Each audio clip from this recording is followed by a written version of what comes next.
Welcome, everyone, to the Nerd Journey podcast, episode number 71.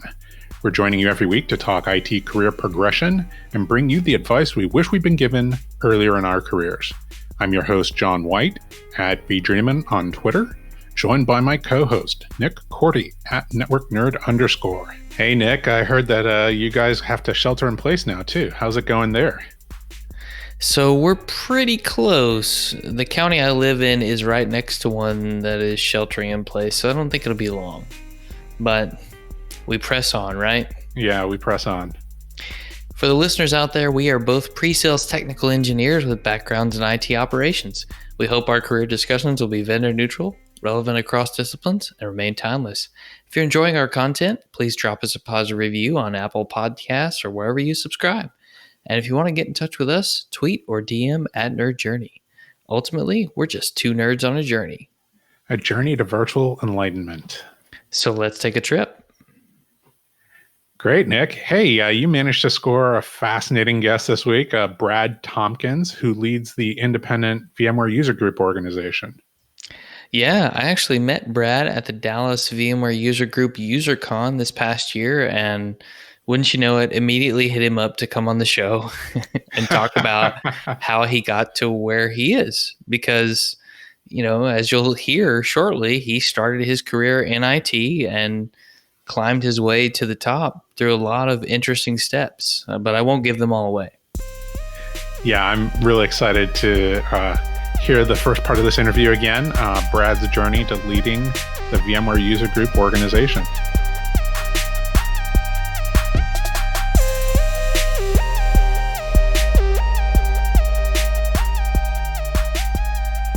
Brad Tompkins, thanks for joining us on the Nerd Journey podcast.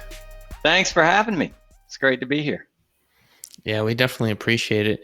If you don't mind, Brad, for those who don't know you, can you just start by giving us some information about where you work and what you do? Very brief. Yes, my name is Brad Tompkins, and I'm the Executive Director of VMUG, which is the VMware User Group. Awesome. Now, before we get to all the cool things you do as part of that, can you give us some background on how you got to where you are? Be happy to. So I went to college at the University of South Carolina, and my degree was in information systems. So I'm actually still kind of doing what my degree was, which is somewhat rare. And when I got out of college, I took a job selling computers and networks and things like that to corporate accounts. And it was with a small company in South Carolina and Columbia called Computer Sales and Services. They're still around.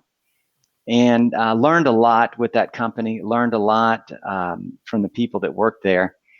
And I stayed there for probably about maybe 4 years or so, 5 years, something like that.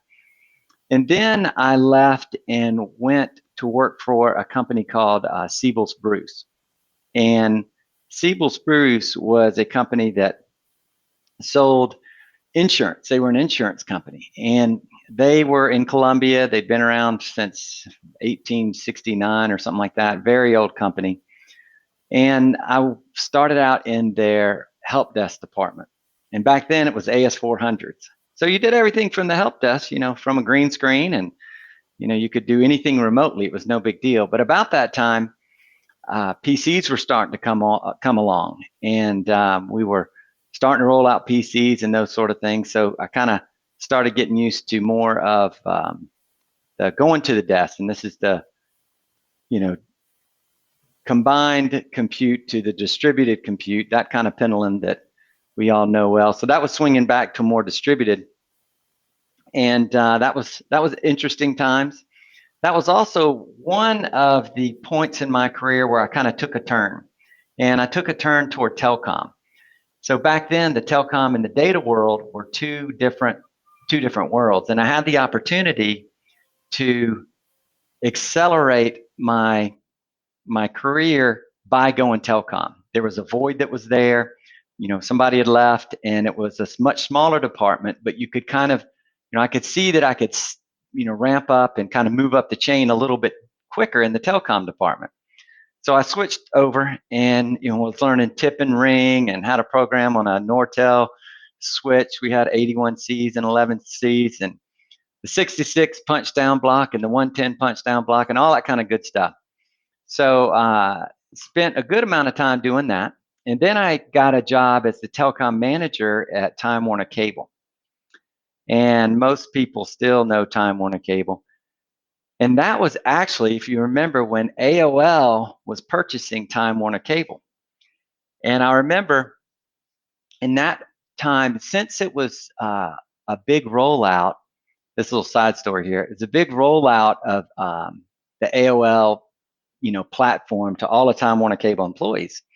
So I was in the IT department, but IT department was very, data one side and telecom the other, but at least it was all under the IT umbrella at Time Warner Cable at the time. But the funny thing is we were rolling out AIM, the AOL Instant Messenger. And so Brad, those were the good old days.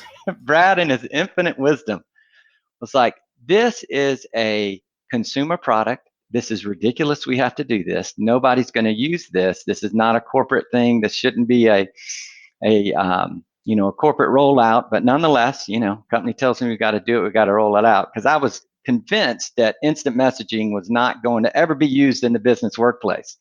So we see how well that prediction worked out. So that's a funny story on that. Well, to be fair to you, I do not AOL instant message any of my coworkers. So see, thank you, John. Not today. Bailed me out on that one. But I actually used that when I started a particular job in 2007. That's what everybody in the office was using to communicate. I won't say the name of the company, but yeah, it was widespread use there. Well, now, of course, instant messaging. I mean, right now I've got a WhatsApp channel. I've got Slack up. I've got, of course, Teams up. I mean, and not to mention just regular text messages. So anyway, obviously, instant messaging and DMs got to be popular later on. But interesting enough, at that time, I stayed in touch with the folks at Seibels because they were good people and I enjoyed working with them. And, we went through a lot together. We went through Y2K together. So I knew those folks pretty well. And they ended up getting an opportunity for a telecom director job. So I left Time Warner Cable, went back to Seibels, and was their telecom director. Well, shortly after that happened, the IT director, he stayed with the company, but he changed roles. And so they decided to combine voice and data. So if you remember when voice and data was converging, then the opportunity for me was to be the director of technology services. So that kind of was the step into doing both sides. So from that aspect, I had the data center, I had voice, I had the help desk, I had PC support, I had everything but development. We had programmers and we did a lot on the AS400 with COBOL, but we were moving to the .NET world as well. But anyway, I was everything but the programmers. And that was challenging, but it was one, I was a little bit, I don't want to say scared, but it was, I've got, if I step up for this job, I need to be able to do this job. Because I was in my comfort zone of telecom. I knew it really well. I was trained up. I had my certifications. I knew who to call if there was a problem. I knew the Bell South technicians very well. I had many of their cell phone numbers. And back then, those things weren't given out like candy. So basically, it didn't matter what happened. I knew I could circumvent the system and put in a ticket, but get to somebody pretty quick that could help me out. Because I knew all these people and been doing it for a long time. And I'm like, boy, you're giving all that up. Well, I guess you're adding to it. So I wasn't giving it up. But to go tackle data and servers. And, this was pre-VMware. And we had hundreds of servers. And every one of them did one application. And it was such a pain. And so I was a little bit apprehensive about it, but I knew that voice was not going to win the voice and data collaboration or the convergence. We knew, it was obvious it was going to be data. So I'm like, now's your chance. You got to do this. And boy, it was a steep learning curve, but it was a lot of fun. And it was definitely one of those times stepping out of my comfort zone accelerated my career. It was definitely a defining point in my career when that happened. It sounds like so, that happened. Sorry to interrupt. It sounds like that happened two different times, though. The first time when you actually went in the telecom direction, and then the second when you added data back. Yes, that's right. And it's interesting, when you think about that, because one, I was branching off and, selling the equipment and supporting the equipment was two different things. And so I was on the help desk. I went from selling and having a team that I sold their services. So if somebody wanted to go install a network, that wasn't me doing it. I was the sales guy. So I would just sold it. So when I went to Seibels the first time and it was help desk and that became an option, yeah, that was inflection point number one. And then the second one, and I would say a bigger one, was around the director of technology services. And then when you have everything underneath, not everything, but both the data and the voice all underneath it, that was definitely a change. It was a lot more staff because in the telecom world, I mean, dial tone just worked. I mean, we would joke, you lose email for an hour and people freak out. You lose your dial tone for 30 seconds and people would just, they would go nuts. I mean, email wasn't a big a deal back then. But anyway, so that was challenging, but it was definitely worth it. And that's also how I got introduced to VMware. I mentioned we had tons of servers and we were doing the one app per server like everything else. And then when VMware came out, I remember some people on my team were like, we're testing out this new software. It seems pretty promising. And I was, asking about it. Now that time I'd kind of moved away from being the admin. I still had my admin rights, but I didn't really use it because I was like, cool, this stuff is I had people that were on the team that were a lot better at it than I was. And so you have the combination of, okay, Brad, now you're going to be over multiple things, not just telecom, but that also shifted into my day-to-day contact with individuals kind of went up a little higher. So you were starting to, obviously that was a director role, but you started working with other directors. And, not all directors are created equal. So you had directors that were in charge of higher revenue generating. I mean, back then IT wasn't revenue generating, so any revenue generating would probably put a notch up above IT, but also, in the president's office, those kind of things, because you'd go to, buy a new EMC SAN, and I mean, this was six figures kind of thing. So it was definitely VP sign off, and sometimes president would want to know what's going on, those kind of things. So the focus was, how do you get the work done with the team that you have to trust and you have to let them do their job, because now your job is shifting into, how can I get the management to provide what's needed for my team down in the trenches, so to speak. So that was the shift that was going on as well. But back to VMware. So when we started rolling that out, it was amazing. We definitely saw 20 to 1, 30 to 1 server reduction, because we would have a lot of servers. And to be fair, telecom was not a great, IT steward, because you would have a server that had to do one application for the call center that was a very light app, and you could not get it to work with anything else. And mostly it's because it was using some version of Java or some version of even Adobe Acrobat that was so old because they didn't update it, but that was the only one it worked on. So you're like, all right, let's maintain this old thing just because we have to, keep it going. But again, it's the call center, so it couldn't go down. So you'd buy whatever server. So when VMware came around and we started doing server virtualization, boy, it was amazing. It was interesting because we were dealing with issues in the data center of space. It was, we don't have enough space. We need, what can we do? That was back in the day when you actually had a desk in the data center and somebody worked in the data center. And the night person who ran all the backups and did all that, he worked in there. We're like, well, we got to move this desk. We can't have somebody working in the data center. Now, of course, nobody does that, or shouldn't at least, but nonetheless, we were running out of space. Then virtualization comes along and it's like, oh my gosh, I'm running out of power and air. It's like space wasn't an issue anymore. I'm like, how can I get more power in here? How can I get more redundancy in here? Because we were, just filling up the power supplies. It wasn't filling up the room anymore. So that was kind of neat the way that all shifted around. So you had to start, it sounds like you had to start thinking more about the strategic goals of the overall department and less about like the individual problems. The analogy I've always heard is like when you're a manager director and there's a problem on the ship, you can't grab the oar, right, and start pulling, because oftentimes you know so little about what's actually going on at the micro level that you might be using the oar wrong. And what they really need is someone to say, hey, this is like the pattern or the beat that we're pulling the oar on, and this is the direction that we're steering.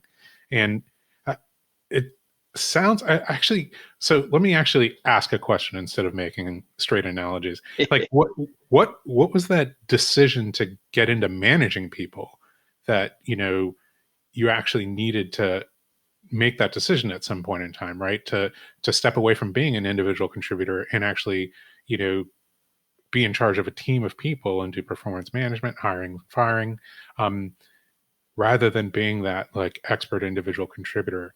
Like, what was that decision like? That decision came fast, and that decision came when I decided to move from the director of telecom to the director of technology services. And the reason being is telecom was a one-man show, and I was that man. So I had a director title, but I think I just negotiated that, during some, evaluation or whatever. It was one of these things that had been there for a while, or however that came about. But from a director perspective, I did not have anybody working underneath me. There was no hiring and firing. I mean, it was me. I've hired and fired vendors, but that's about it. And, I say fired, but you know what I mean, chose vendors and things like that. But that was about it. So when that opportunity was there, it was the learning new technology, but also understanding now you're going to have a team of, I think it was like, 8 people that was, that would report directly up to you, that you would have to do reviews on, and you would have to tell them that they're doing good here and bad there, and help them improve, and make sure that they're doing what they need to do from a career pathing perspective, but also just in an aspect of getting the job done that needed to get done. It was also the time that I started learning, and I think this is a lesson I'm still learning, is you have to understand what motivates people to get them to perform their best. And it's not always money. It's very rarely just one thing. But I think when I was younger and getting into this, I'm like, okay, we'll just, give them a bonus or pay them more, or tell them this is, if they do X, Y, Z, they can go earn this amount of money. And I realized really quickly, a lot of people, that was not motivating to them. And it was more about a work-life balance. And I was single at the time when this was going on. And, I didn't think about not being around on a weekend when we did upgrades, or asking somebody to work. Oh, we got to start this at 11 p.m. Because again, I was single. I didn't have kids. I didn't, obviously I knew about those things, but it didn't hit home like the work balance does to me now. I mean, it's something that's when I started realizing, okay, people have got to have a balance in both sides. I don't know if we were using the term work-life balance, but that's where I realized family was important equation to people's lives. And obviously family was important to mine, but I mean, when you get married and start having kids, that kind of brings things differently, a different perspective. I had some people that even had grandkids that were working for me. And so that's a whole nother level. And so I was like, okay, well, let's make sure that individual can get what they need done so they can leave at 5, or maybe they ask to leave early so they can go pick up the kids from, the daycare or whatever, or go see the soccer game or those kind of things. So that's when that happened. And that was some of the things that I learned, by making that switch and having people that report up to you. Another thing was, in a crisis, I wanted to be that person that would communicate up the chain, so I could let my team focus on the problem. Your example of the oar is spot on. I knew I wasn't going to be the person that's going to log in, to the admin console and fix the issue. I needed to be the person to play the shield person, if you will. So when that VP or that president comes down, is like, what's going on? My X isn't working, or my Y customer isn't happy. That I would let them know, look, here's the situation, here's the update, here's what we're doing. And sometimes you're delivering news that they don't want to hear. When is it going to be up? We don't know. That's never fun, but I've done that more than one time. But I did find then regular cadence of communication is key. And I remember emails. Here's your 6 p.m. update. You'll get another one at 7. And at 7, no change. I'd add in some other things. Maybe this is what we've done and not done. And then 8, here's the other change. And then finally we get things fixed. But it's it's about people management, but it's about communication, and it's getting the tools and the access that your team needs to succeed. And sometimes that's just playing defense. Now, were the realizations about people wanting the work-life balance, did that come to you on your own, or did your manager have to coach you through that process as well? I would say that my team coached me on that. That's where I got most of my coaching from.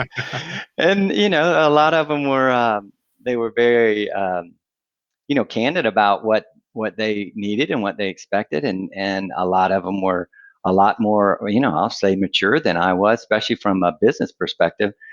And so they were like, look, this is what I need to be successful. This is what you can do to help me out. And boy, I appreciate that, them being candid now, probably more so than back then. And it's interesting also, that's when I started to realize, not everybody has the same goals. Not everybody's motivated by the same thing, but they all don't have the same goals. And you know what? We need people to do a lot of tasks. And if you find the task that you like, it doesn't matter what level that is in the organization. Do it and be happy. And if that provides you the work-life balance that you want, and the income that you want, and the happiness you want, you have done better than the majority of the people in the world. And again, it does not matter what that title is. There's kind of maybe it was Jack Welch who popularized this idea at GE, which was like either up or out, right? And it's kind of like a quote unquote feature in like the officer corps of the military as well, right? Which is you tend to lose people, right, when you have that attitude. Like you're either progressing up the ladder or you need to get out of the organization. It sounds like that's kind of the opposite of what your thinking was. If you find somebody who is happy in a spot doing good work, then that's somebody, it's valuable to the organization to maintain there. Yes, I agree. Because if you can find somebody that's happy at whatever level they're in, they are going to become experts at that level. And forcing them, or maybe even encouraging them to go to the next level when they don't want to, is doing a disservice to your company and to that employee. So the question is not, how do we get you to the next level? The question is, where do you want to go in your career? And if you are happy at X level, have that conversation with them and make sure that what they're saying is actually what they want. And if that's the case, then great. How do we make sure that they understand, look, somebody below you might go past you to get to these vacancies that we have filled, but this is something that you wanted to stay where you are, and that's all good and fine, and you can do this job for X amount of years. But I would also say, every year during the review, ask the question again, because you never know what's going on in someone's life, that they might say, yeah, I want to do this job forever. And then 3 years later, okay, now I'm ready to do something new.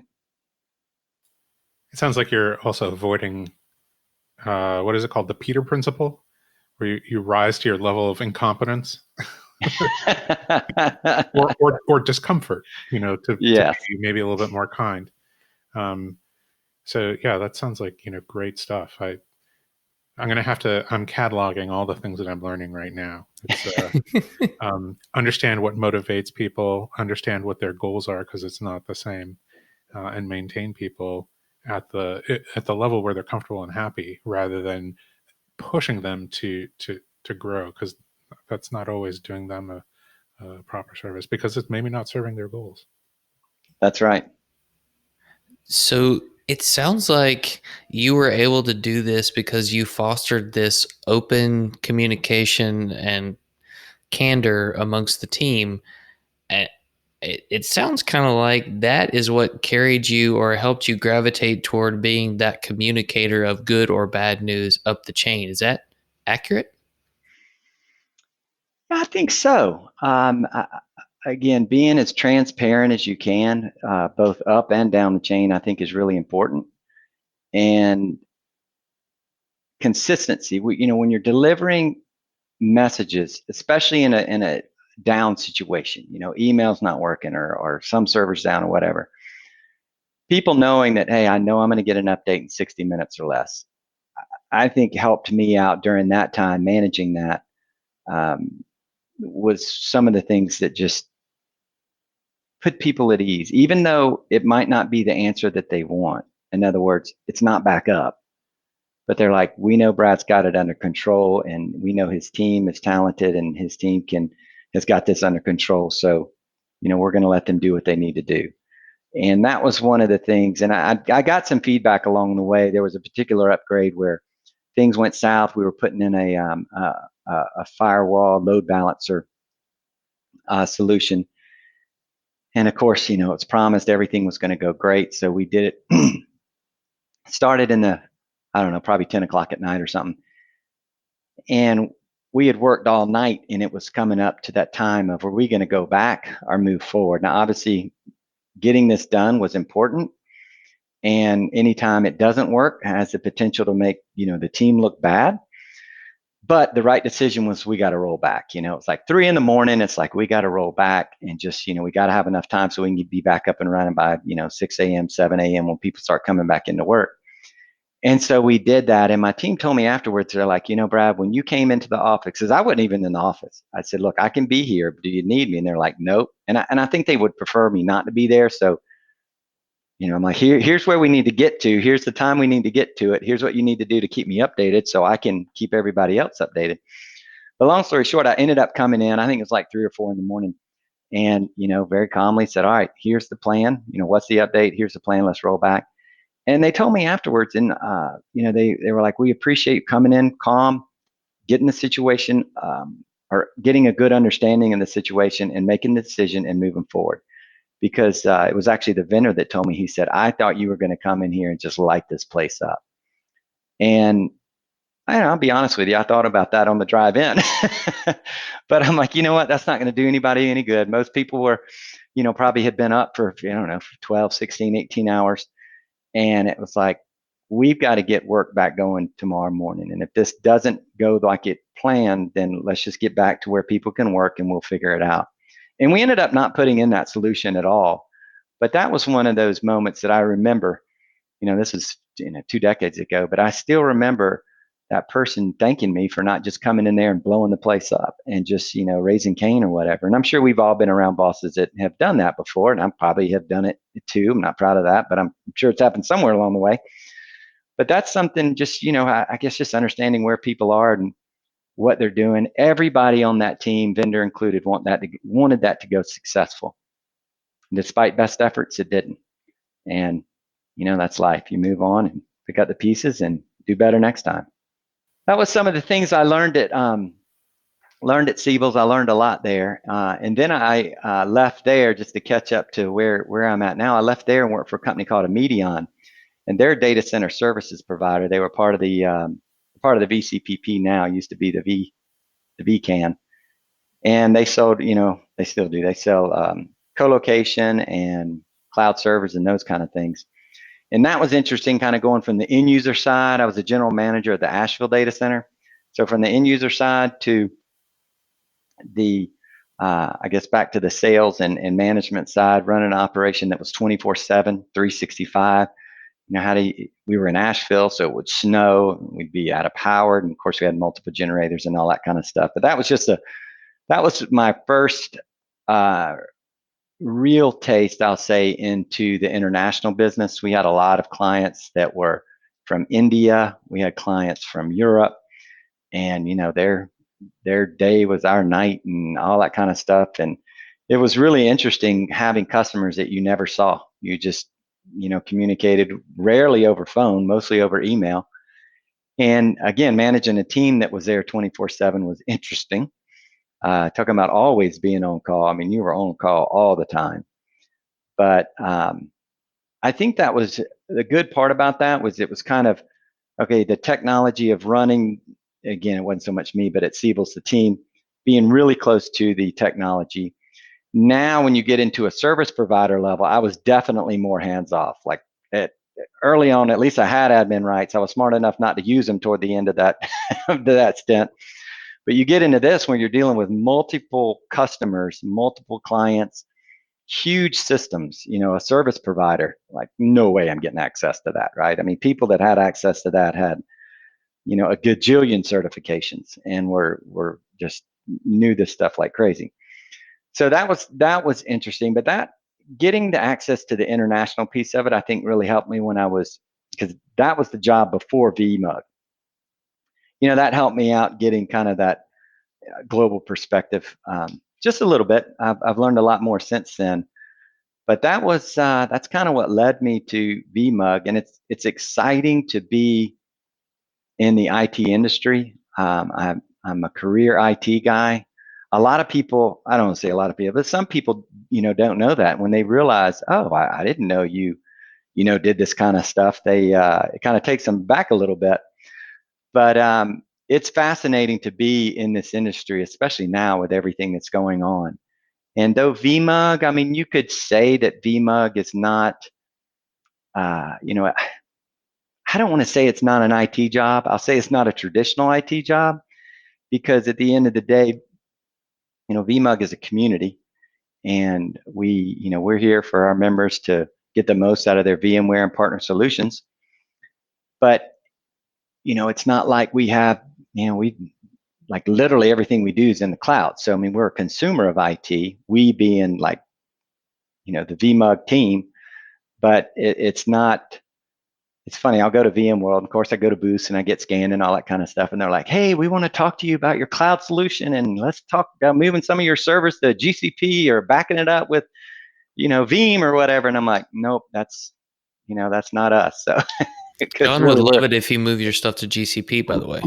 I hear you. I actually was I was wondering what those people thought, like what the career trajectory to executive director at VMUG was. Like you become like an individual contributor at VMUG, and then you become a VMUG like manager, and then VMUG director, and then VMUG ED. Like I don't know what people think. But yeah, that's that's interesting. So I've been a member of VMUG. I think I joined in like 2011, and then I became the executive director in 2015. And so, I mean, I'm coming up on 5 years of doing it. It was July 1st is when I started. So I'm coming up on 5 years. But the board was looking for somebody who had IT experience, I think, to be able to relate to, the members, relate to VMware, relate to the partners, and all that kind of stuff. And, VMUG, we're an independent organization. We're a nonprofit organization. We're obviously tightly aligned with VMware, but we're our own entity. We're a 501 nonprofit, but our members can be end users, they can be VMware employees, and they can be partners. So when you think about serving our member, you have to think about how do we serve the end user, which is fairly straightforward, but also how can we serve the VMware member? How can we serve our partner member? We've got plenty of good partners out there, and as long as they have a solution that can work in a VMware environment, then they are more than welcome to participate. And so that's something that there's people out there that aren't necessarily the best fit for VMUG, and now with co-opetition and frenemies, it can get complicated, and we do have these conversations with our leaders about who is a good sponsor. And if somebody is directly going after VMware and they say our competition is VMware, they're not going to be a good sponsor. But there's a lot of people that kind of do both, and I think that there's many good examples. But take Microsoft or take AWS. I mean, 3 or 4 years ago, they would have not been on main stage at VMworld. Now they're on main stage. And if you think about a VMUG, if Microsoft wants to come sponsor a VMUG and they want to talk about Horizon and Azure, let's do it. If they want to talk about, their integration, our VMware Workspace ONE into Windows 10, let's do it. Obviously, if they want to talk about Hyper-V, we're not going to, that doesn't fly. That's not going to work. And most vendors get that, and they play within the rules. If a vendor doesn't, and there has been some in the past, then we have conversations with them, and we'll give them, I guess, baseball rules. 1 strike, you get a comment, and don't happen again. 2, it's don't happen again, and this will affect our relationship. 3, it affects the relationship, and we ask you to no longer participate in VMUGs. So that's the way that goes down, and unfortunately, that's happened in the past. But there's plenty of VMware partners out there, and it seems like it's expanding all the time, especially with all the acquisitions they've had lately with the Heptios, the Pivotals, the Bitnamis, even AirWatch. It seems like early on they were buying companies like a Nicira that then becomes NSX, and you're not really buying a customer base, or they're not really buying a customer base. Well, with AirWatch, that changed. With Heptio, that's definitely different. With Pivotal, that's different. I mean, it's already a mature product that you're buying a customer base. So VMUG has to react to that quicker than if it's buying technology that's then going to be released out to the general public. Can I ask how you and the leadership team at the VMUGs, and maybe that extends down to the chapter leaders, evaluate what the needs of the community are, and maybe set some agendas or directions that you'd like to go in to better serve the needs of those users?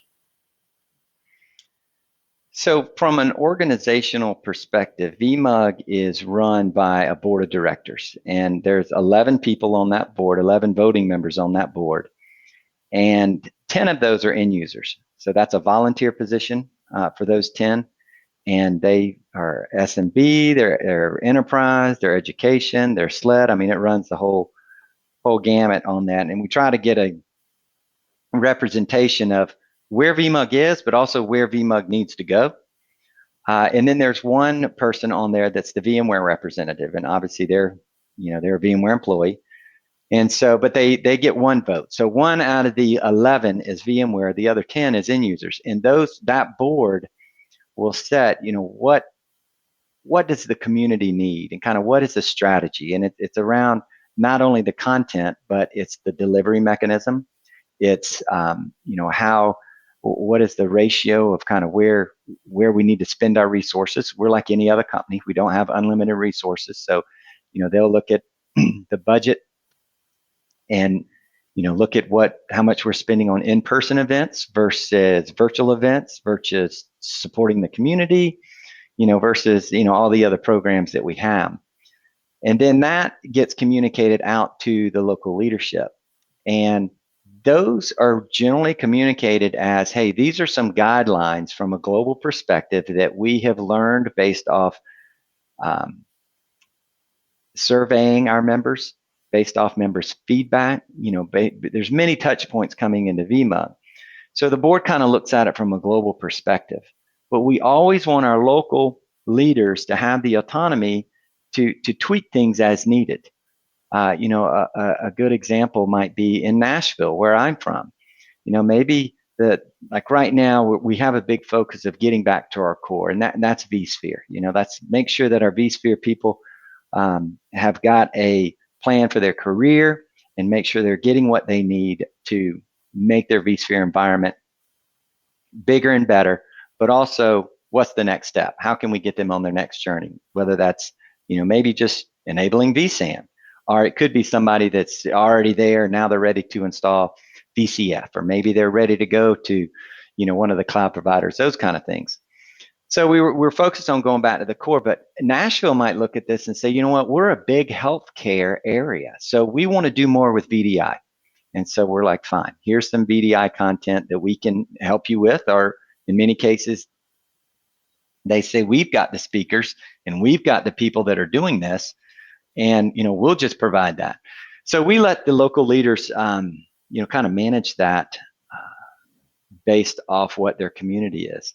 Australia is one of the most virtualized continents in the world. They're very forward thinking. They're very cutting edge. And so they will generally talk about, they might be more leaning toward the vSAN or the NSX or VCF, those kind of things, as opposed to just base vSphere type content. So it kind of depends on the local area. So there's kind of a guidance of, hey, here's some information based off member feedback, but tweak it as you need and based off your local region.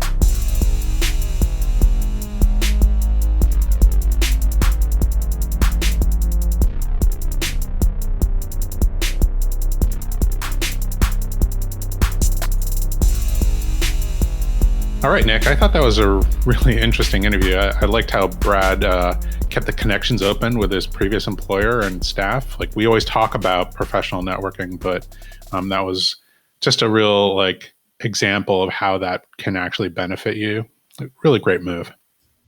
Absolutely. You never know when those connections can help you out later, or you can help them. One thing that stood out to me was the responsibility Brad had for hiring and firing vendors. I know a lot of us have probably done that before, but even though he didn't give a lot of detail on what that entails, I think that helped prepare him pretty well for a move to managing people. Yeah, I wondered about that too. We didn't follow up on it, and maybe we should have, and maybe we should look into maybe making that a future episode topic. Future topic. There you go. Write that down. Writing it down. I've also, I thought it was interesting that he learned so much about the needs of his team by actually listening to his team. Like, they just told him, rather than, hey, manager above me, I need to just understand what my team needs. It sounded almost like he wasn't paying attention, and then they just came up and informed him that he was doing it wrong. But it's, it takes a lot of empathy to actually listen to somebody. And so I thought that was a pretty cool situation to actually hear about.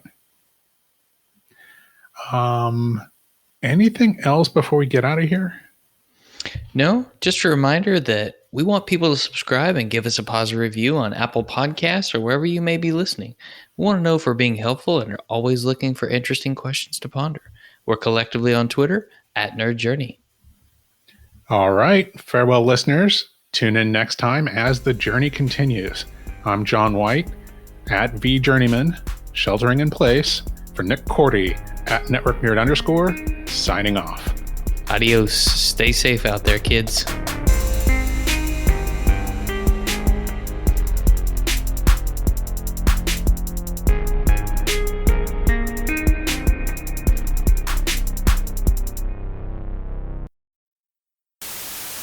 We hope our career discussions will be vendor neutral, relevant across discipline. Let's try that again. Hey, John, doing great. We are both. No, that wasn't even believable.